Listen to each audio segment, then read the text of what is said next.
Gracias por el tremendo privilegio que tú nos das, Señor. Tu palabra nos enseña esa expresión que tú tuviste, Señor, ante la respuesta que los discípulos dieron a aquel que era dueño del burrito. ¿Por qué lo desatas? Porque el Señor lo necesita. Tómame, aquí estoy, Señor. Como dijo el profeta, envíame a mí, Señor. Padre, gracias. Gracias por el privilegio que tú nos das de servirte. No lo merecemos, Padre, porque somos siervos inútiles, ciertamente, dice tu palabra. Solo lo que se nos envía a hacer es lo que hacemos. Pero, Señor, en tu infinita misericordia y gracia, nos involucras en tu obra santa y perfecta, sin serlo nosotros. Pero gracias, Padre amado, a través de Cristo Jesús y su sangre preciosa. Tu palabra dice que somos aceptados, Señor amado. Bendito Dios, en esta oportunidad te rogamos que tú abras nuestra mente, nuestro corazón y nos enseñes a través de este personaje que estamos usando. Te lo pedimos y te damos gracias en el nombre de Jesús. Amén, Señor. Amén. Amén. Tomen asiento, hermanos. Gracias a los hermanos de la alabanza, tremenda alabanza. Gracias al Señor. Gracias a Dios. Estamos terminando. Yo no sé, algunos tomaron nota, pero ya este es el número 12 de los 12 hijos de Israel que se menciona. Y es importante aprender de cada uno de los nombres que encontramos en la Biblia, porque los nombres tienen significados importantes y nos dan enseñanzas tremendas para nuestra vida espiritual. Aquí tenemos el capítulo 30 del libro de Génesis, y aquí encontramos una guerra, una batalla. Aquí hay dos hermanas que están peleando. Una de ellas se llama Raquel y la otra se llama Lea, la de los ojos dormilones. Quiere decir que no era muy agraciadita, pero tenía ojos bonitos. La bonita era Raquel, pero había un problema. Raquel era estéril, era linda, bonita, pero no podía tener niños. Y en la cultura en la cual estamos hablando, no poder tener niños y nacer estéril como mujer era toda una desgracia, hermanos. Era algo terrible. ¿Por qué? Porque la mujer estaba ahí para dar hijos. Y si no cumplía su propósito, era despreciada por el esposo. Era despreciada por la familia, era despreciada por la sociedad. Y entonces ella exclama, si usted mira aquí en el capítulo 30, versículo 1, viendo Raquel que no daba hijos a Jacob, tuvo envidia de su hermana y decía a Jacob, dame hijos, o si no me muero. Wow, qué interesante. Dame hijos, qué impotencia. El esposo se molesta, ¿acaso soy yo Dios que te quitó el privilegio de ser mamá? ¿Que te quitó el privilegio de no poder tener niños? Ella no podía tener hijos, pero su hermana Lea sí podía tener. Y nota que es bien interesante que en el orden, la primera esposa era ¿quién? Está reprobada, hermana. La vamos a reprobar, hermana. En el orden, la esposa primera fue Lea. Aunque Jacob escogió a Raquel, pero Dios la puso primero a Lea por delante, ¿no? Ahora, ¿por qué hago una reseña de todo esto? Para mirar un problema entre ambas.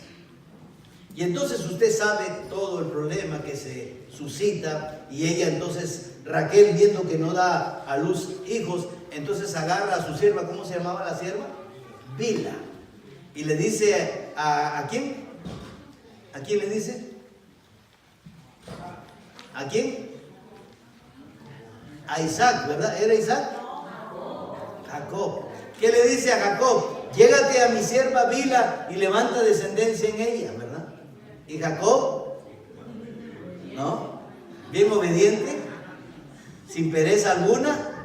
se acerca a Bilha, concibe un hijo, y Bilha es tomada por Raquel. Esa costumbre había en la antigüedad. Y miren lo que dice capítulo 30, verso 8. Ya me pasé. ¿Dónde está el 8? Me lo robaron junto al 9, ¿verdad? Y dijo Raquel: con luchas de Dios he contendido con mi hermana y he vencido. Y llamó su nombre Neftalí. ¿Qué significa Neftalí? ¿Qué significa? Lucha, guerra significa Neftalí. Y Raquel está diciendo: con muchas luchas he luchado contra mi hermana y he vencido. Pero Raquel nos enseña una verdad. Cuando llegamos al Nuevo Testamento, el apóstol Pablo en Efesios capítulo 6, versículo 12, nos dice que nuestra lucha no es contra carne ni sangre. Nuestra lucha, a diferencia de Raquel y Lea, nuestra lucha no es entre nosotros, hermanos. Y cuando nosotros nos desenfocamos del verdadero objetivo de nuestra lucha, ahí está el problema. Y nos convertimos como Raquel y Lea, que como hermanas están peleando. Pablo dijo: nuestra lucha no es contra carne ni sangre. Nuestra lucha es contra potestades, contra gobernadores de las tinieblas en las regiones celestes. Nuestra lucha es contra el diablo.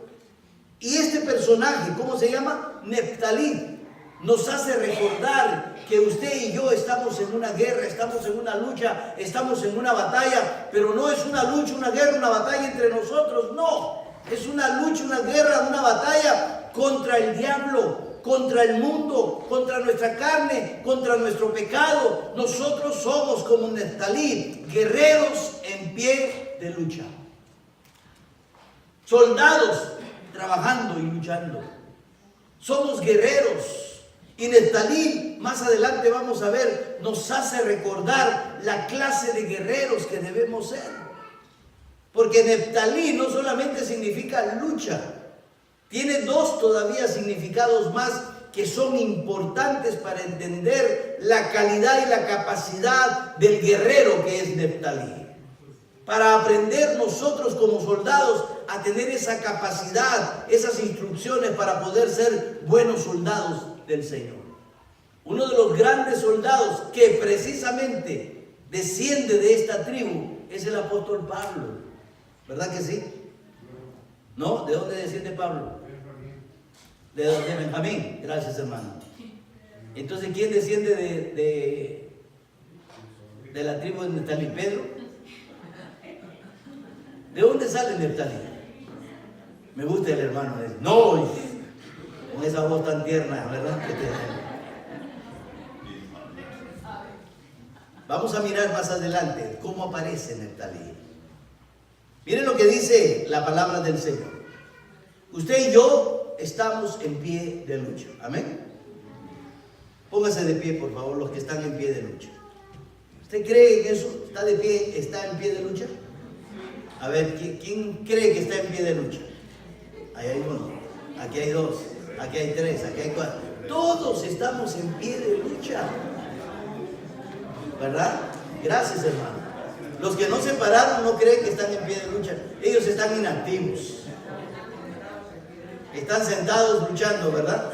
Sí, porque en los soldados hay oficinistas, hay gente que trabaja de oquis por ahí, ¿verdad? Pero lo cierto es que usted y yo somos soldados. Venga conmigo a 2 de Timoteo, capítulo 4. Pasajes muy conocidos por muchos de nosotros.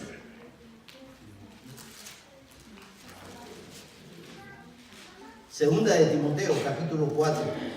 El versículo 7 dice, el apóstol Pablo, que es un guerrero, ¿qué dice? He peleado la buena batalla. Pablo se consideraba un guerrero. Pablo se consideraba un soldado. Y al final de su ministerio, él dice, he peleado la buena batalla. Note algo bien interesante. Él no se limita a decir, he peleado la batalla. Él dice, he peleado la buena batalla. ¿Qué está diciendo el apóstol Pablo? Está diciendo que ha peleado correctamente. Él está diciendo que el trabajo que Dios le encomendó lo ha hecho con excelencia, ha sido bueno en la guerra. Espero que al finalizar nuestra vida y nuestro ministerio podamos decir lo mismo que Pablo, he peleado la buena batalla.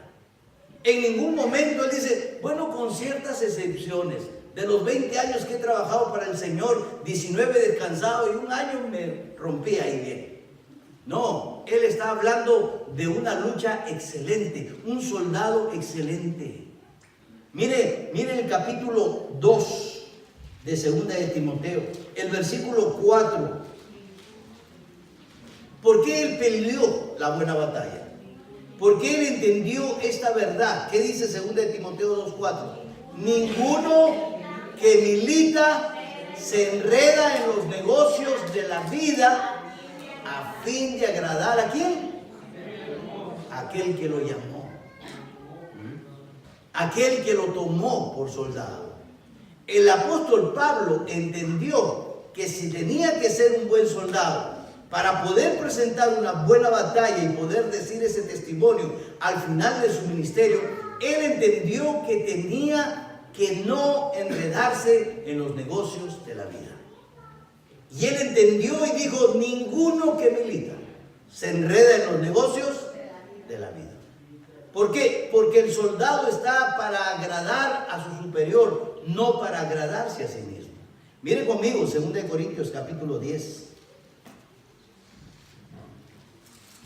2 Corintios capítulo 10, por favor. El versículo 3.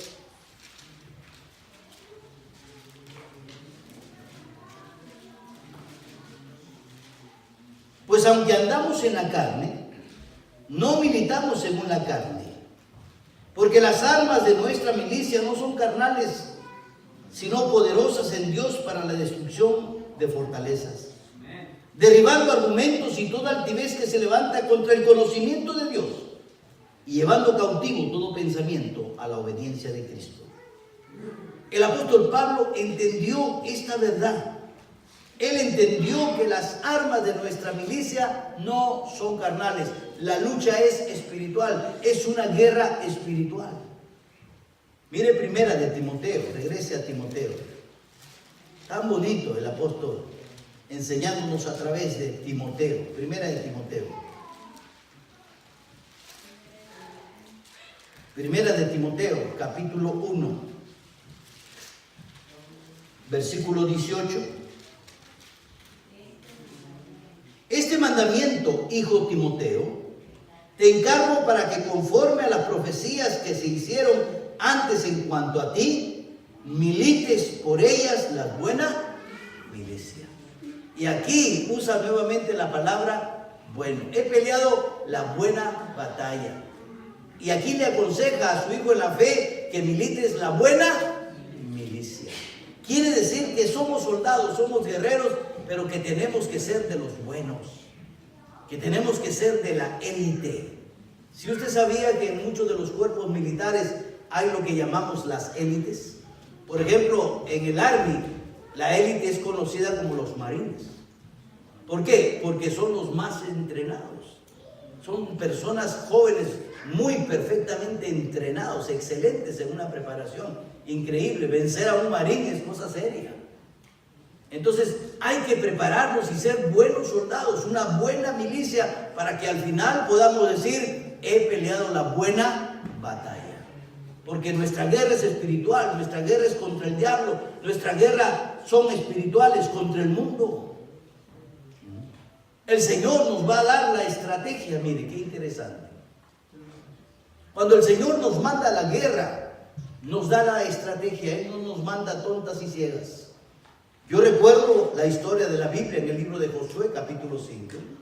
Tome nota si usted está tomando nota. Pero allá en el libro de Josué, capítulo 5, ahí está la nación de Israel, cruza el río Jordán, van a conquistar la tierra de Jericó. ¿Qué tierra? Jericó. realmente la tierra es de Canaán, pero el pueblo que iban a conquistar, la ciudad que iban a conquistar era Jericó. La Biblia nos dice que Jericó era una ciudad amurallada, imposible tomarla. Pero el Señor le da la estrategia a Josué. Usted sabe cuál es la estrategia. Él comienza a darle una serie de órdenes. Pero la primera orden que Dios le da a la nación de Israel a través de Josué le dice a Josué: toda esta generación que ha crecido en el desierto no fueron circuncidados como sus padres, que ya murieron. Entonces lo primero que el Señor le ordena a Josué es que circuncide a cada varón de la nación de Israel. Y le dice: prepárate cuchillitos. Yo me imagino a Josué ahí en la piedra afilando los cuchillos, ¿verdad? Así. Y allá la fila de hombres listos a ser circuncidados. Déjeme decirle que la circuncisión es algo bien, pero bien dolorosa. Y el Señor hace que la nación de Israel, todos los varones, sean circuncidados. Miren. ¿Y qué tiene que ver esto con la guerra? ¿Qué tiene que ver esto con que yo voy a pasar a conquistar Jericó? Lo primero para poder conquistar es obedecer a Dios. Lo segundo es circuncidarse. No podían llegar a la lucha, vencer la batalla, sin haber previamente ser circuncidados.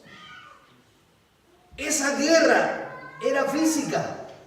Pero esto es una enseñanza espiritual, porque en el Nuevo Testamento el Señor también nos enseña que usted y yo tenemos que ser circuncidados del corazón.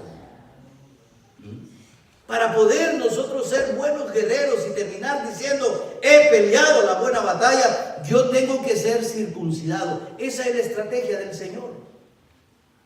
Va a ir a la guerra, antes quiero verte circuncidado. Y circuncidaron a todos. Descansaron, y después, cuando usted ve el capítulo 6, ve cómo los guerreros de Israel y cumplen otros requisitos que el Señor les ordena. Al final las murallas se caen y Jericó es tomada. Pero note que el primer punto de obediencia fue ¿qué? La circuncisión. La circuncisión. Eso en el Nuevo Testamento nos enseña que hoy, para que nosotros podamos ser victoriosos en Cristo Jesús, tenemos que tener un corazón circuncidado. Mire conmigo el libro de Romanos capítulo 2. Romanos capítulo 2. ¿Qué significa la circuncisión? Esa circuncisión literal, física en el Antiguo Testamento, es una enseñanza espiritual que vemos a través del apóstol Pablo. Romanos capítulo 2, versículo 28. Dice así Pablo: pues no es judío el que lo es exteriormente, ni es la circuncisión la que se hace exteriormente en la carne, sino que es judío el que lo es en lo interior, y la circuncisión es la del corazón, en espíritu, no en letra, la alabanza del cual no viene de los hombres, sino de Dios.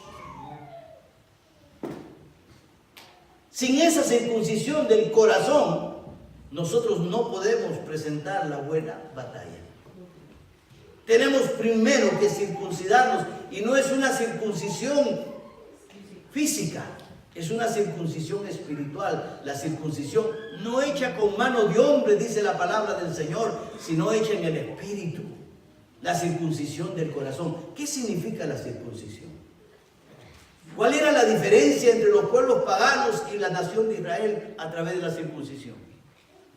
Porque la circuncisión era una señal que lo hacía diferente al pueblo de Dios.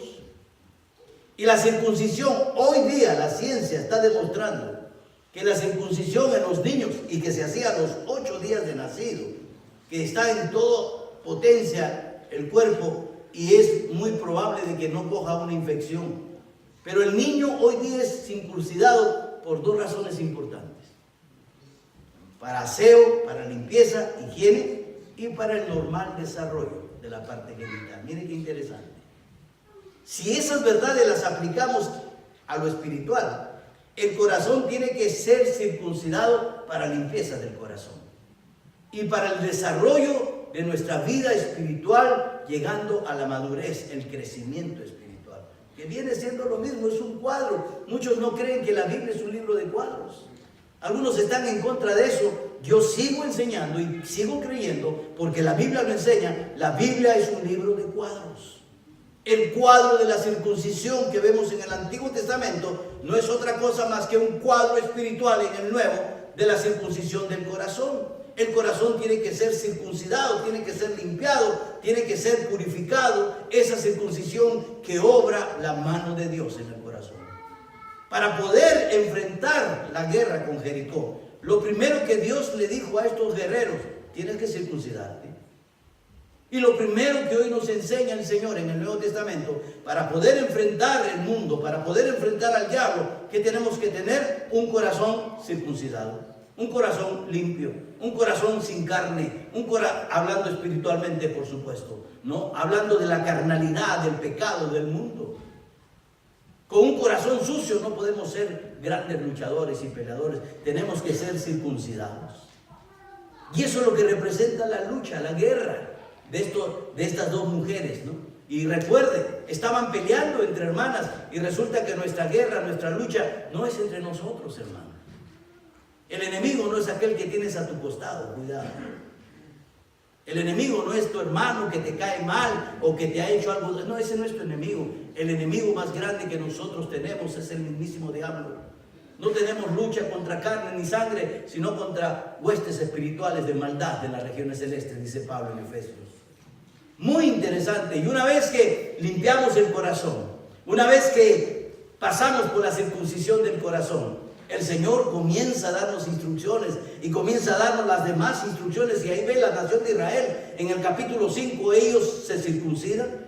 Luego en el capítulo 6 el Señor le da una serie de instrucciones, forma al pueblo, le dice cuántas vueltas va a dar y qué es lo que van a hacer. Y el pueblo sigue al pie de la letra cada una de las instrucciones. Y cuando usted mire el capítulo 6 en su parte final, ya está la nación de Israel conquistando Jericó. Si nosotros nos circuncidamos, si nosotros obedecemos al pie de la letra la palabra, las instrucciones de Dios, vamos a ver esas murallas de pecado caer frente a nuestros ojos. Y podremos decir al final de nuestra vida: he peleado la buena batalla.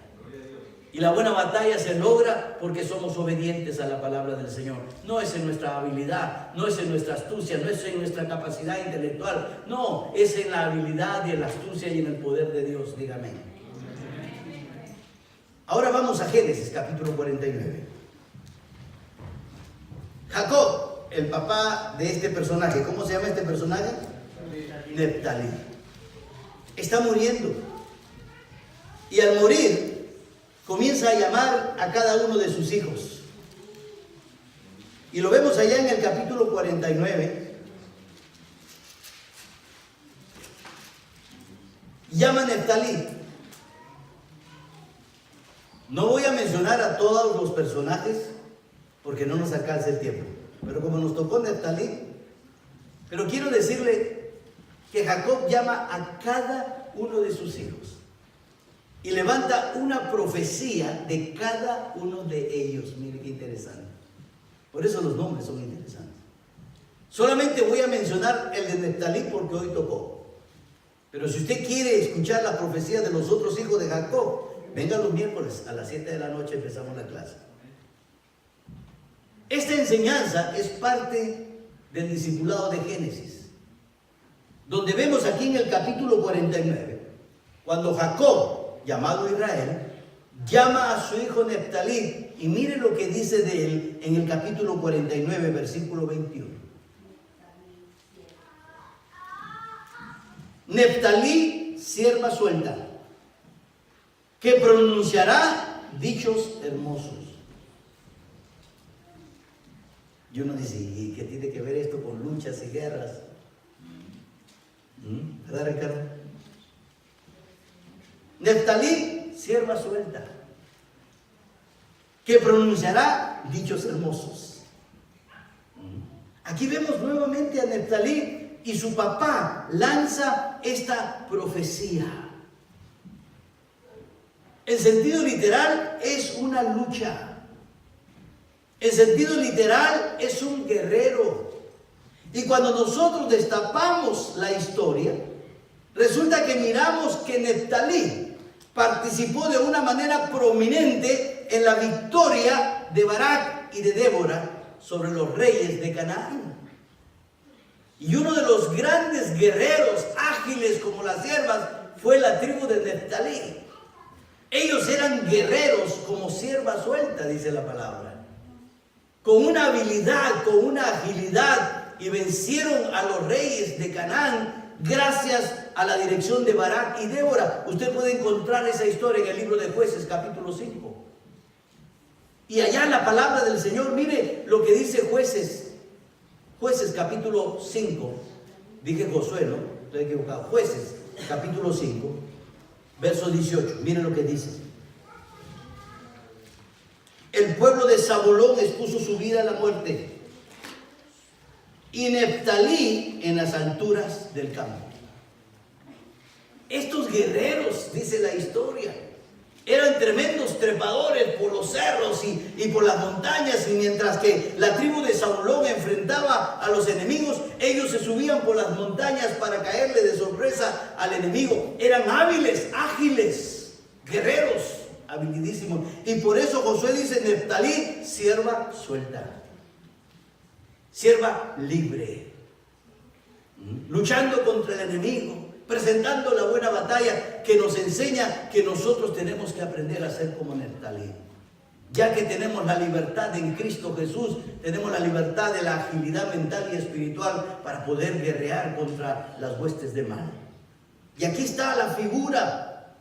Entonces aquí miramos que esta profecía de sierva suelta es una figura de sierva que aparece varias veces en la Biblia.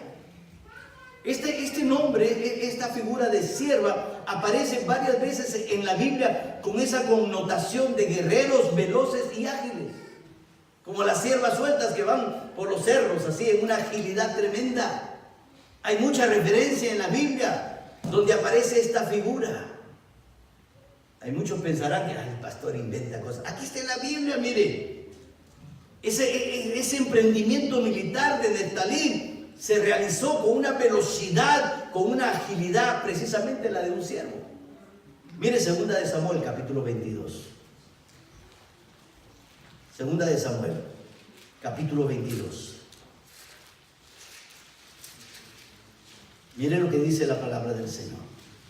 Versículo 33.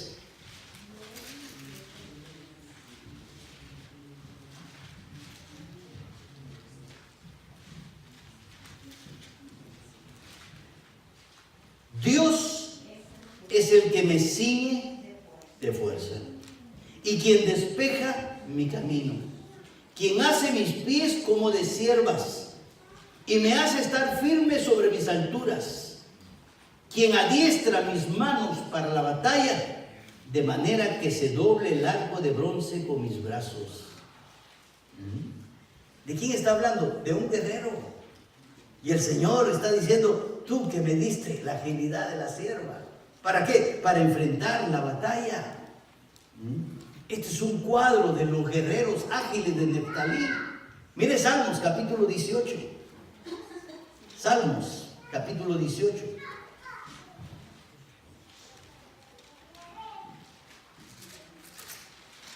Salmos capítulo 18, versículo 33.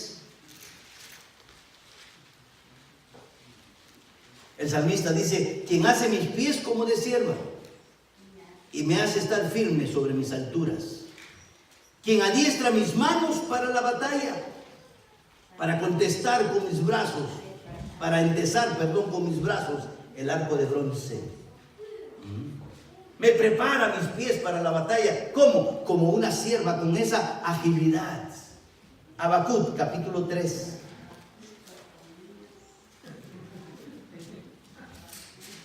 Habacuc. Recuerden, Nahum, después sigue Habacuc. Está eso en la Biblia, dirán algunos, ¿verdad? Sí, es un libro. Capítulo 3, versículo 19, mire lo que dice la palabra del Señor.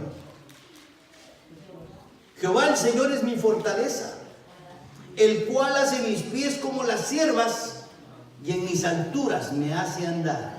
Wow. Hablando del guerrero del Señor, ¿verdad? Él es mi fortaleza, Él adiestra mis pies para las alturas, ahí me hace caminar. Por eso Neftalí, su papá dice, sierva, suelta.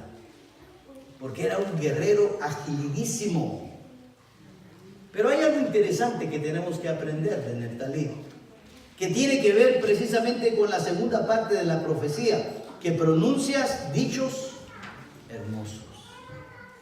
No solamente era un guerrero ágil, hábil, no, como la sierva suelta, sino también dice la profecía que va a pronunciar dichos hermosos. Mire qué interesante, qué bonito, me deleito. Pronunciará dichos hermosos. Déjeme decirle que según la historia, podemos mirar en el mapa que Neftalí, la tribu de Neftalí, está ubicada al lado de la tribu de Aser, en la misma zona noroeste, cerca del mar de Galilea. Mire. ¿Cerca de qué mar? De Galilea. Es decir, la zona donde andaba Jesús y sus discípulos. Es muy posible que algunos de los discípulos del Señor tenían como descendencia esas tribus de Neftalí. Y ahí estaba el Señor Jesucristo. Y hay una profecía en Isaías capítulo 9. Mire conmigo. Isaías capítulo 9. Versículo 1 al 2. Lea conmigo. Isaías capítulo 9, versículo 1 al 2. Dice, mas no habrá siempre oscuridad para los que hasta ahora en angustia, tal como la aflicción que le vino en tiempo que livianamente tocaron la primera vez a la tierra de Zabulón y a la tierra de Neftalí. Pues al fin llenará de gloria el camino del mar, de aquel lado del Jordán, en Galilea de los gentiles. El pueblo que andaba en tinieblas vio gran luz. Los que moraban en tierra de sombra de muerte, luz resplandeció sobre ellos. ¿En qué tierra? En la tierra de Neftalí. En la tierra donde estaba Galilea. De ahí salieron los discípulos del Señor Jesucristo. Por ahí caminó Jesús y sus discípulos. ¿Qué estaban haciendo? Hablando palabras hermosas. Predicando la verdad del Evangelio. Y sabemos que este pasaje que acabamos de leer de Isaías 9 también se cita en el Nuevo Testamento, dándonos a entender que de alguna forma esta profecía se cumplió en el ministerio del Señor Jesucristo y sus discípulos. Es muy posible. Mire Mateo capítulo 4. Mateo capítulo 4. Versículo 15. Mateo 4, 15. Tierra de Zabulón y tierra de Neftalí, camino del mar, al otro lado del Jordán, Galilea de los gentiles. El pueblo asentado en tinieblas vio gran luz. Claro, Cristo caminó por ahí. Y a los asentados en región de sombra de muerte, luz le resplandeció. Tal vez por esa razón, Jacob, cuando bendijo a su hijo Neftalí, dijo que pronunciará dichos hermosos. Porque siglos después, en una región de Galilea, donde estaba también la tribu de Benjamín, de Neftalí, salieron unos hombres que fueron capaces de predicar el Evangelio a todo el mundo. Dichos hermosos en tiempo de oscuridad. Dice, el pueblo asentado en tinieblas vio gran luz. Hombres que comenzaron a predicar la palabra del Señor. Y eso es lo que estamos viendo aquí. Tiempo de oscuridad, predicación. Mire qué interesante. Neftalí, como estamos viendo, está descrito como una sierva, conocida por su rapidez y también por su elocuencia al hablar. Qué interesante. Son dos cualidades que vamos a mirar. Son dos cualidades que el guerrero de Cristo debe tener para llevar a cabo la gran comisión. ¿Cuáles son esas dos cualidades? Rapidez y elocuencia. Tenemos que ser rápidos como los guerreros de Neftalí. Rápidos. ¿Por qué? ¿Por qué tenemos que llevar con rapidez el Evangelio? Tenemos que despertarnos ya, hermano.